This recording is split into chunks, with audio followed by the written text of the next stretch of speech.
ಮಲ್ಲಿಕಾರ್ಜುನ್ ಖರ್ಗೆ ಅವರು ಈ ಭಾಗದವರು, ಅವರು ಇಲ್ಲದೆ ಹೋಗಿದ್ರೆ, ಧರ್ಮಸಿಂಗ್ ಅವರು ಇಲ್ಲದೆ ಹೋಗಿದ್ರೆ ನಿಮಗೆ 371J ಬರ್ತಾ ಇರಲಿಲ್ಲ. 371J ಬರ್ತಾ ಇರಲಿಲ್ಲ. ಅವರು ಮನಮೋಹನ್ ಸಿಂಗ್ ರವರ ಮೇಲೆ ಒತ್ತಡ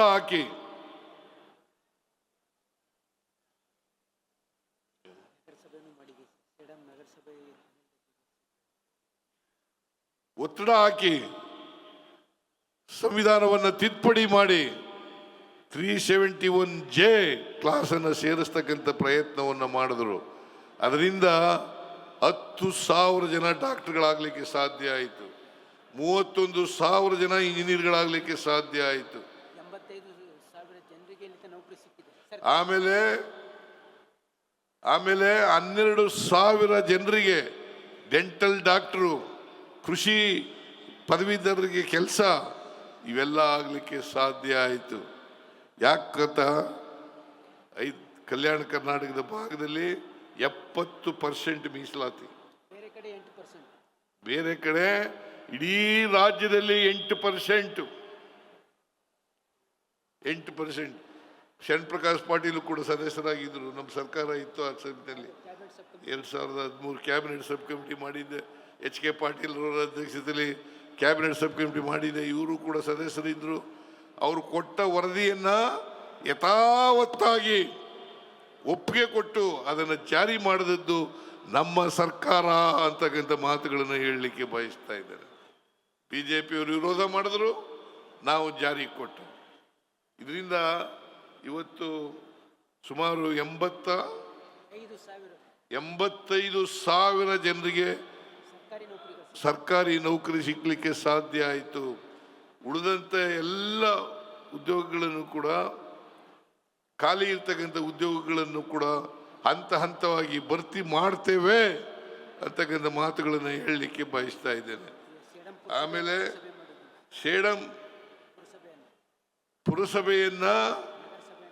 ಪುರಸಭೆಯನ್ನ ಶರಣ್ ಪ್ರಕಾಶ್ ಒತ್ತಡದ ಮೇಲೆ ನಗರಸಭೆಯನ್ನಾಗಿ ಮಾಡಿದ್ದೇವೆ. ಸೇಡಂ ಪುರಸಭೆ ಇತ್ತು ಇಲ್ಲಿವರೆಗೆ. ಇದನ್ನು ನಗರಸಭೆ ಮಾಡಲಿಕ್ಕೆ ನಮ್ಮ ಸರ್ಕಾರ ಕಾರಣ, ಮತ್ತೆ ಶರಣ್ ಪ್ರಕಾಶ್ ಪಾಟೀಲ್ ಕಾರಣ ಅಂತಕ್ಕಂಥ ಮಾತುಗಳನ್ನು ಈ ಸಂದರ್ಭದಲ್ಲಿ ಹೇಳಲಿಕ್ಕೆ ಬಯಸ್ತಾ ಇದ್ದೇನೆ. ಆಮೇಲೆ ಇನ್ನೊಂದು ನೀವು ತಿಳ್ಕೊಳ್ಳೇಬೇಕು. ಮಾನ್ಯ ಖರ್ಗೆ ಅವರು ಪ್ರಸ್ತಾಪ ಮಾಡಿದ್ರು, ಮನ್ರೇಗಾ ಬಗ್ಗೆ ಪ್ರಸ್ತಾಪ ಮಾಡಿದ್ರು. ಮನ್ರೇಗಾ ಆದದ್ದು 20 ವರ್ಷಗಳ ಹಿಂದೆ, 2005ನೇ ಇಸ್ವಿ. 2005ನೇ ಇಸ್ವಿನಲ್ಲಿ ಮನಮೋಹನ್ ಸಿಂಗ್ ರವರು ಪ್ರಧಾನಮಂತ್ರಿ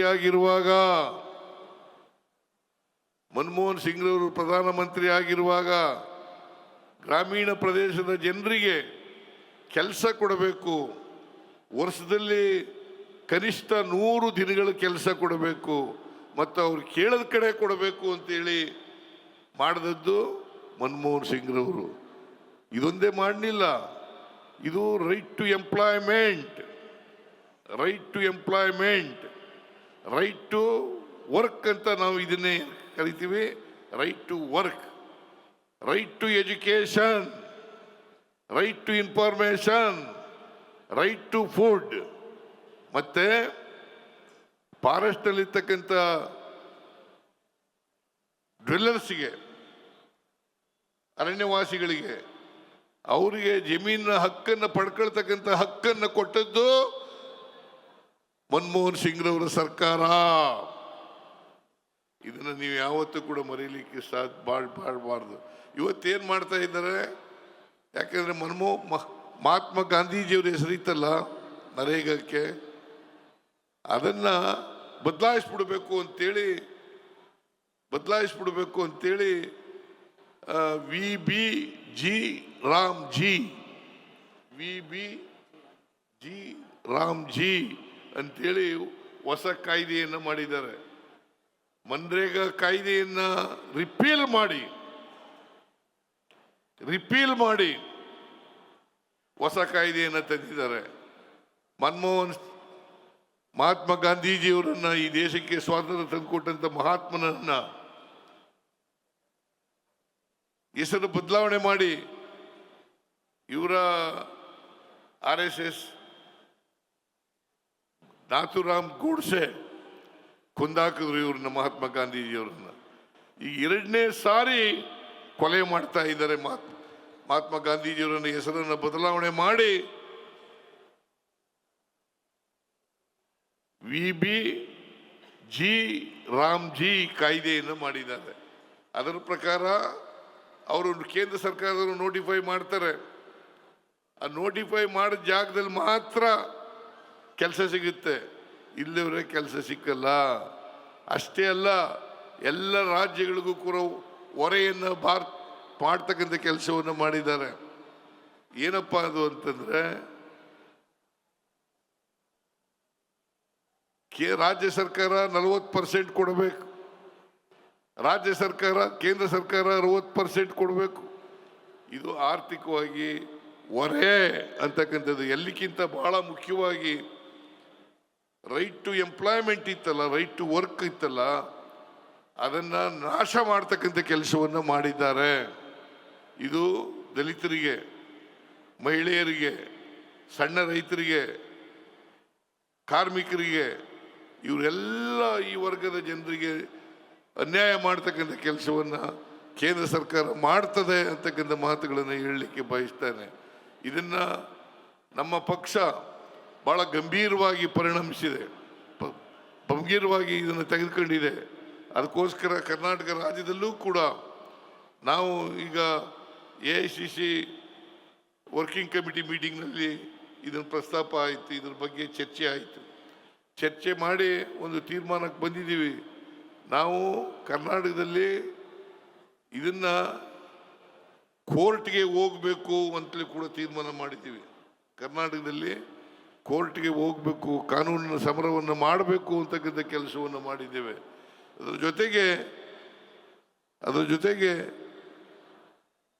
ವಿಧಾನಸಭೆ ಕರೆದು, ವಿಶೇಷ ವಿಧಾನಸಭೆಯನ್ನು ಕರೆದು 2 ದಿನ ಚರ್ಚೆ ಮಾಡಿ ಇದರ ಬಗ್ಗೆ ಜನರಿಗೆ ತಿಳಿಸ್ತಕ್ಕಂಥ ಕೆಲಸವನ್ನು ಮಾಡಬೇಕು ಅಂತಕ್ಕಂಥದ್ದು. DK ಶಿವಕುಮಾರ್ ಮೊನ್ನೆ ಮೀಟಿಂಗ್ ಕರೆದಿದ್ರು, ಎಲ್ಲ MLAಗಳು ಮೀಟಿಂಗ್ ಕರೆದಿದ್ರು, MLAಗಳು MLCಗಳು ಲೋಕಸಭಾ ಅವ್ರು ಮೀಟಿಂಗ್ ಕರೆದಿದ್ರು. ಕಾರಣ ಯಾಕಪ್ಪ ಅಂತಂದ್ರೆ, ಇದು ಜನರಿಗೆ ಗೊತ್ತಾಗಬೇಕು, ನಿಮಗೆಲ್ಲ ಗೊತ್ತಾಗಬೇಕು.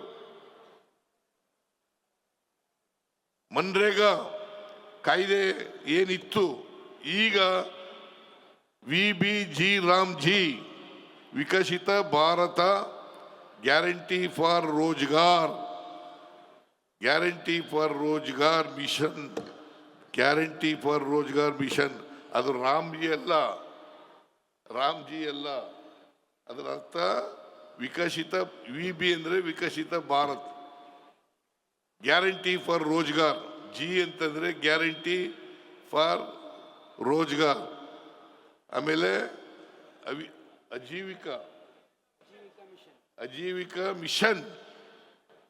ಇದು ಇದರ VBG ರಾಮ್ಜಿ ಅನ್ನೋದರ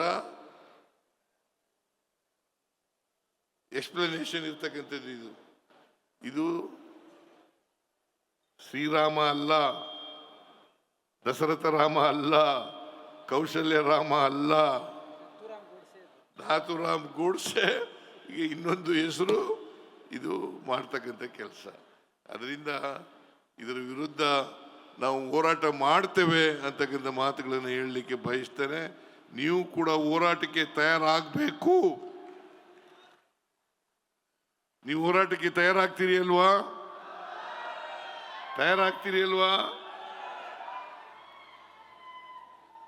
ಇದು ನಿರಂತರವಾಗಿ ಹೋರಾಟ ಮಾಡಿ ಈ ಕಾಯ್ದೆಯನ್ನ, ಮತ್ತೆ ಮನ್ರೇಗಾ ಕಾಯ್ದೆಯನ್ನ ಪುನಃಸ್ಥಾಪನೆ ಮಾಡ್ತಕ್ಕಂಥ,